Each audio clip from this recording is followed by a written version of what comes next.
Spondyloarthritis and feet. What is a spinal condition doing affecting those? Hello there, rheumatology fans. Feet. What are they and what do they do? An internal question asked about the leg hands. In cases of spondyloarthritis, feet are commonly affected in various ways, and understanding that nuance is a necessity. So, in this article, we will do a spondyloarthritis overview, talk about Ouchy Feet, what are the issues that occur, and talk about management. So, spondyloarthritis overview. Firstly, let's just remind ourselves that spondyloarthritis is an umbrella term which can be broadly split into predominantly axial symptoms and predominantly peripheral symptoms. In predominantly axial disease, the most likely peripheral location to get symptoms is the heel, Achilles or plantar fascia insertion, and in predominantly peripheral disease, the most common location to get enthesitis is the Achilles and plantar fascia again. Add to this that the MTPJs, or the metatarsophalangeal joints, I can never say that, metatarsophalangeal joints, are nearly as commonly affected as the MCPJs, the metacarpophalangeal joints, with arthritis. Then the feet cannot be ignored. So, Ouchy feet. As mentioned, in spondyloarthritis, the feet are highly likely to be symptomatic over the course of both axial and peripheral disease, as high as 98% of patients. This will clearly have impacts on function, like walking, exercising, and so on, but most people are not compelled to go out for a run or similar when the heels and or toes hurt when they wake up first thing in the morning. Ankylosing spondylitis or radiographical axial spondyloarthritis is famed for causing structural changes to the axial skeleton, fusion of the SIJs, and bamboo spine, named because it makes the vertebrae fuse and look like bamboo plant segments. The fear then is that this may happen elsewhere in the body affected by the inflammatory process.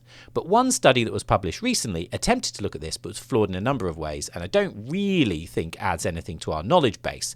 But at the moment, it looks like structural damage to the peripherals is probably not too much of a problem in our axial patients. So what are the issues that affect the feet? The main effect to the feet in both axial and peripheral presentations of spondyloarthritis is to the heel, where the insertion of the Achilles tendon and the plantar fascia is. This is an extremely high load enthesis and as such is a very popular target for autoinflammatory pathophysiology from these diseases. Peripheral arthritis is less common, but occurs most commonly in those with psoriatic arthritis. Any of the joints of the foot or ankle can be affected by synovitis, and in my experience, this is usually the ankle or the midfoot, but the MTPJs are very often involved in these cases as well. Another hallmark of psoriatic arthritis is dactylitis, or sausage digit, affecting the toes, an insidious onset swelling, redness and stiffness of one or more toes affecting foot function and even footwear choice. There is a whole other article and video on this subject as well. Management. Surely we know how to manage these feet then? Well, actually no. The study above hints at managing foot posture as a good idea, but I think we are way off that as an evidence-based solution. I spoke to Paul Kerwan at Therapy Live in 2022 about rheumatological tendons. We don't have any evidence to load them either. As far as the two of us are aware, we haven't seen any research into loading as a treatment approach. Optimizing medical treatment is an obvious option, but sometimes it can seem like bringing the heavy artillery. It isn't ideal to leave these people to it either.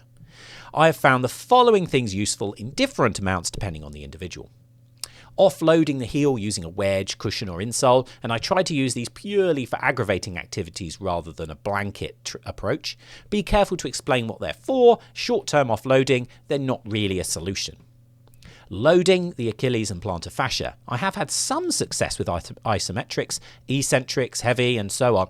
Try to pay close attention to the way the tendon symptoms react, especially with regards to inflammatory patterns such as night pain, early morning pain and stiffness, worsening after rest. We do not want these to significantly increase. Self-applied cold and heat. In some people this can help ease the symptoms a little faster. Some trial and error is definitely needed. Load management. So discussing both underloading, extended periods of rest, and overloading activities and moderating these can help quite nicely. Not staying still for too long can often be overlooked, and this comes in highly variable amounts with individuals. And of course, graded exposure to increasing activity, or in fact that inactivity. So spending time either active or inactive and building that up as appropriate.